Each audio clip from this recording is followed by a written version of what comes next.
अर्जुनविषादयोगः।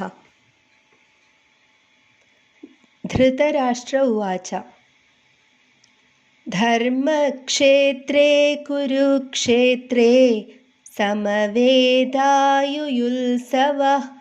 मामकाः पाण्डवाश्चैव किमकुर्वद സഞ്ജയ. ധൃതരാഷ്ട്രർ ആരാഞ്ഞു, ഹേ സഞ്ജയ, എൻ്റെ ജനങ്ങളും പാണ്ഡുപുത്രന്മാരും ധർമ്മയുദ്ധത്തിന് തയ്യാറായി കുരുക്ഷേത്ര പുണ്യഭൂമിയിൽ ഒത്തുകൂടിയപ്പോൾ അവർ എന്തു ചെയ്തു? O Sanjaya, what were the actions of both my people and the sons of Pandu when they gathered on the sacred field of Kurukshetra, ready for battle?